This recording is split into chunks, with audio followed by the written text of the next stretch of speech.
If my ex watches this, I'm dead!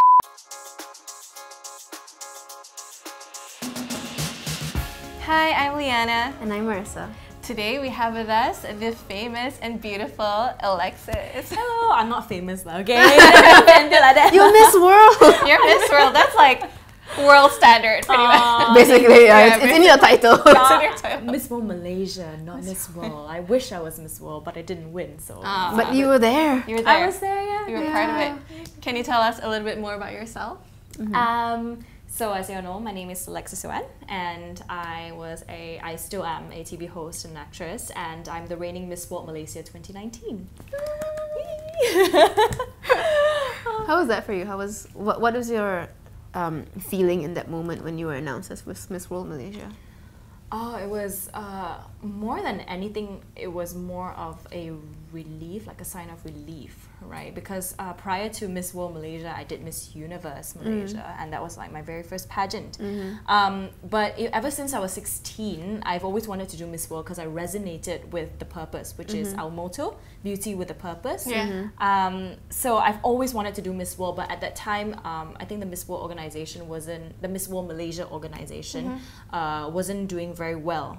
So someone actually approached me and was like, hey, do you so happen want to join like Miss Universe? Just maybe. Like, yeah, and I was like, I don't know, maybe not, because at that point, obviously, I was, as a woman, as a young teen or whatever you call it, I was very insecure. Obviously, every girl is, goes right? through it, yeah. So for me, Miss Universe was always the one that chooses girls that are like deemed physically beautiful. So you have to be a certain height, a certain, you have to have a certain stat, So I was like, I don't know if I'm keen on doing it, but after a while and talking to my mom, I was like, oh, you know what? Let me just try it out and see how it goes. You'll never know. And didn't expect anything, and then I did first runner-up. So I was like, oh man, I worked so hard for this. But I always thought that hard work pays off in whatever you do.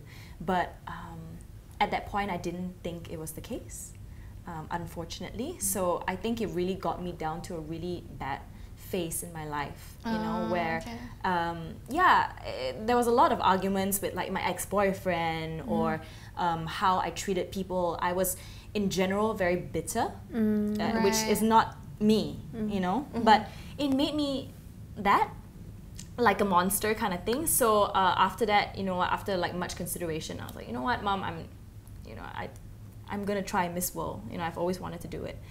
And my mom was like, wait, what if you lose? There's a high possibility that you might win, but there's also a high possibility that you might lose. There's only one title for 30 girls. So I was like, you know what? I did a lot more self-reflection. I did a lot more sitting down with myself, thinking about what I should become or what I should be. And after a while, I told her, I said, you know what? I'm going to try it out. No matter whether I win or whether I lose, I'm just going to do it because I've always wanted to do it, To achieve that goal. Yeah, and it was beauty with a purpose that I really resonated with, So I did it and then I won!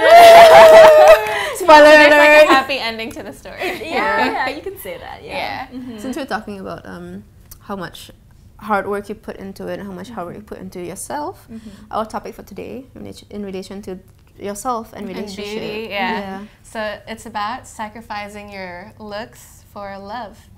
Have you ever had to deal with that in any form?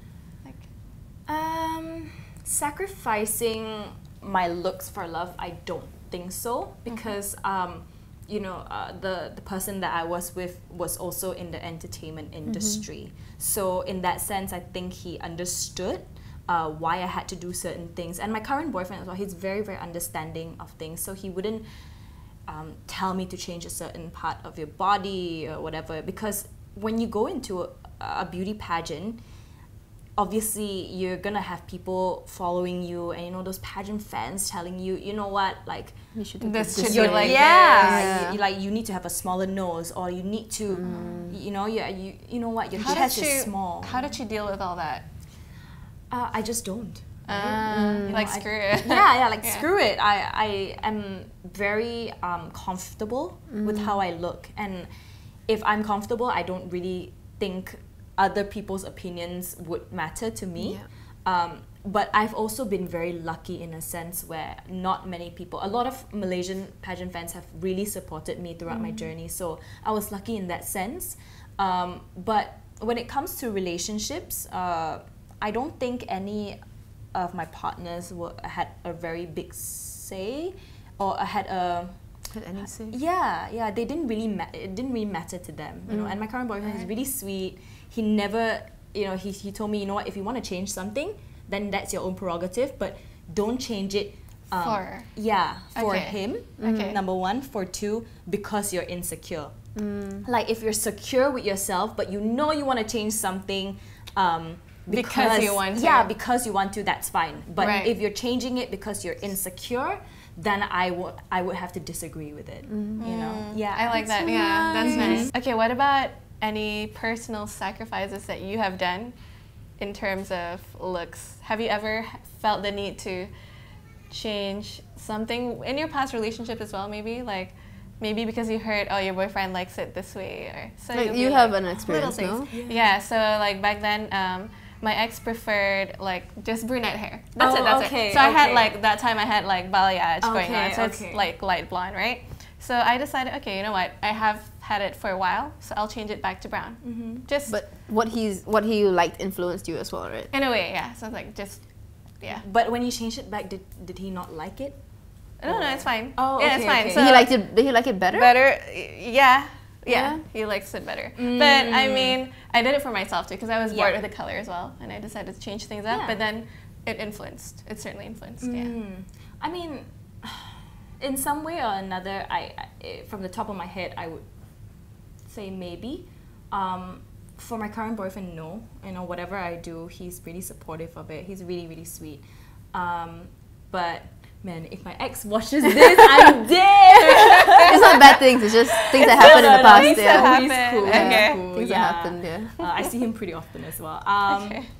So with my ex, he was always like, "Oh, Alexis, I'm not interested in girls who have short hair." Okay. So like a preference. Yeah, like a preference. Like if you get it, okay, fine. But I prefer if you don't get it, you know, just saying. So it was like a little hint, but it wasn't like, oh, you know, you do you, but then again, I don't really like it. You know? So to me, it was like, I felt a bit more pressured because I'm really always easily bored of my hair. I always change my hair. So you could have, were you influenced to? Yeah, I mean, I wanted to cut it short.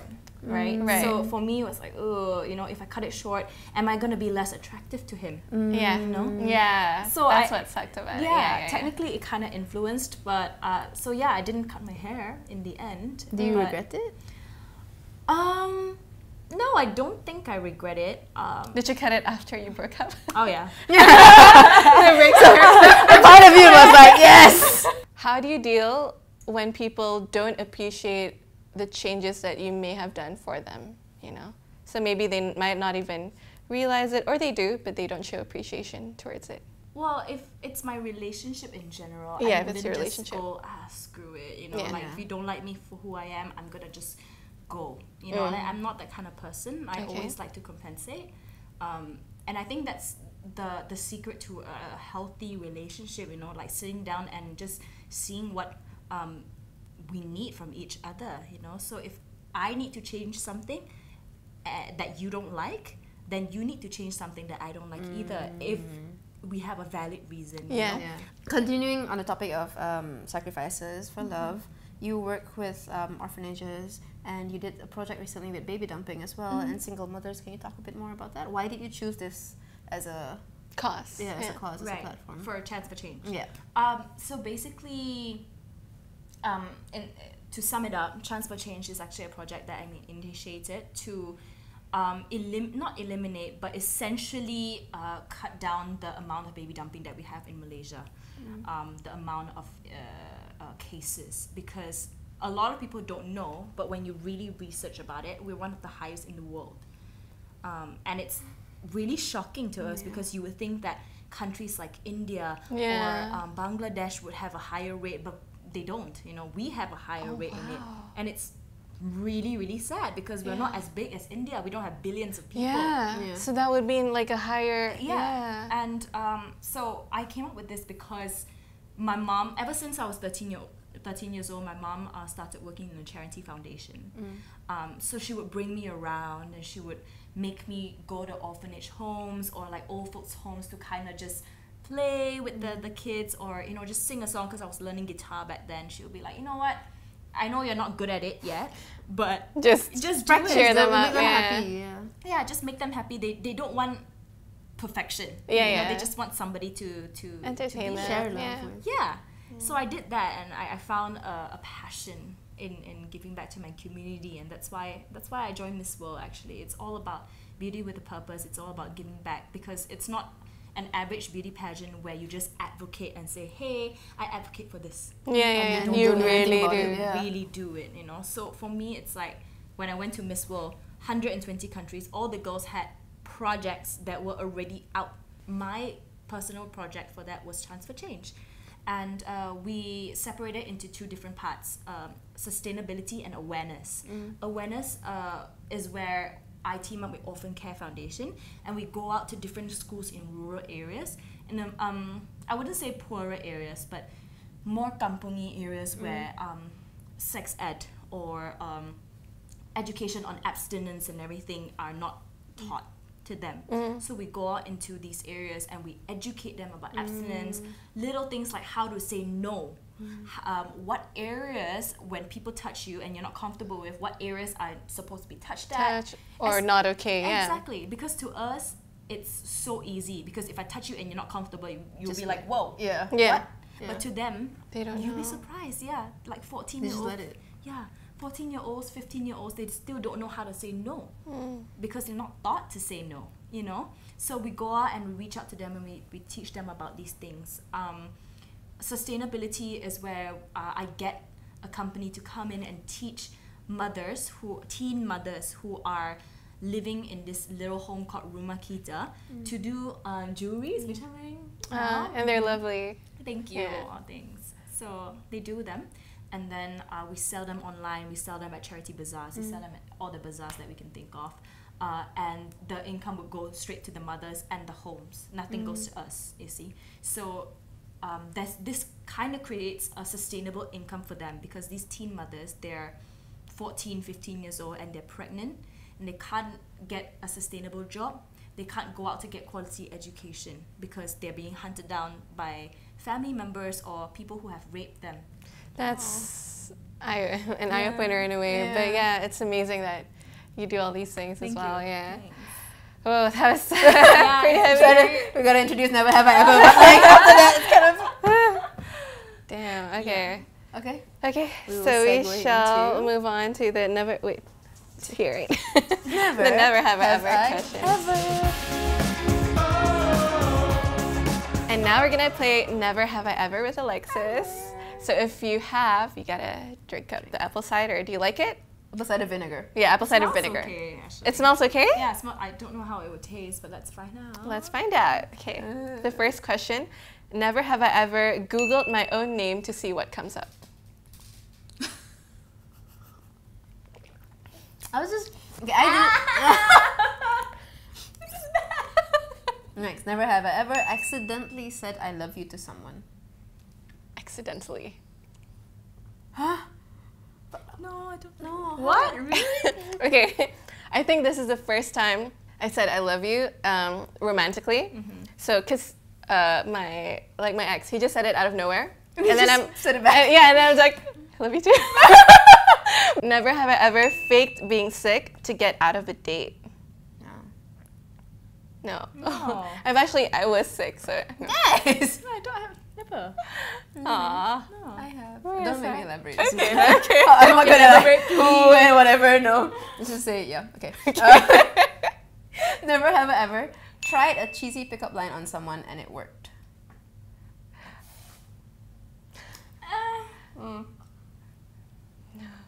Can you guys share me like the pickup? really line? Mine is not cheesy. It was dirty, so I don't know. Just say it. It's fine. This happened in orientation in my college. One of the girls was like, oh, picked on to give like a cheesy pickup line, and I used the pickup line later on. But basically the line is like, are those mirrors in your pants? And the guy's like, no. And she's like, because I see myself in them. Oh my And I used that, and then, yeah. And it worked. Of worked. course But it nothing worked. happened after about. She's like, it worked. Okay. So you weren't doing it to a specific guy? And it was just to try if it would work. Okay. Okay. Can you share with us Yeah, yours? what's yours? Well, I mean, this was probably the first few times that I met up with my boyfriend, right? My current boyfriend. Okay. And he's always really goofy, and so am I around him. Okay. So, I don't know why I always. This is my only joke. I'm not a very funny person, so it's my only joke. And I would walk past him and be like, "Oh, was it love at first sight, or do I have to walk again?" Okay. That's adorable. He'd be like, please don't, like, stop. Yeah. Stop. Drink more, that was very cheesy. It was so cheesy. Okay. Oh God. Okay. Never have I ever continuously dated someone for their looks. Not continuously. It's like every now and then. So if you sometimes like attraction from the first time you see them, that's fine. Like that's normal to want to go out with someone because of their because of how they look. Yeah. But if you continuously date them, even knowing like their personality is yeah. but they look good, I'll take a sip for sparingly doing it. I don't do it continuously. Never have I ever stolen a friend's story and pretended it was mine to impress my date. No. Why do I feel so? I've done a lot of things. Don't think. Okay, why? Okay, so Because it's a funny story, but you pretend it was yours? yeah, because I want to look like I have all these funny things happening in my life. No! Like my life is so boring, like nothing like really like Yeah, stand out but- happens, right? Okay, so my best friend, she's very bubbly. Okay. And she's got a lot of personality. She's a very strong person. Okay. And she goes out a lot and has a lot of fun. And I just kind of stay at home playing my cats, you know? Okay. So when something funny happens, she comes and tells me. But when she tells me the story, because of how bubbly she is, the story is really funny. But when I try to take it and tell someone else, It's completely different. you can tell it's weird, like it doesn't suit me. So That's I'm me not- with jokes. Like Like it just doesn't work? Yeah, it just doesn't work, right? Yeah. People tell me a joke and I would laugh for 5 minutes. And then I was like, wait, hold this. Okay, like let me just tell you the joke. And I start laughing. And then they're just like, nothing they're just happens. So you know, Yeah, so it's literally me going, okay, trust me, like it's worth funny, it. yeah. Like, it's super funny. And then I tell the thing and I'm like, wait, no. never What was mind. the punchline? What Yeah, was the- yeah. I No, hate you that. laugh. There's so much pressure when it comes to that. Like, Yeah. you make it look like it's so funny, right? Yeah, And then they yeah, kind of yeah. expect it. But it so is it's your funny. own fault. But what if it is funny, but you just, the Don't know how to delivery. say it. Yeah, Yeah, the the delivery. delivery. It's because it's still. not our story, right? So moral of the story, don't tell us the story. It's not very funny, Yeah, lah. we're just not very funny lah. Okay. Okay. That wraps up our Never Have I Ever session. Woo! Apple cider vinegar. Cider. Cider. One I shot, was yeah. gonna drink it again. I'm gonna drink it anyway. You said it was healthy, right? Oh, you downing it? She downed it on the previous episode.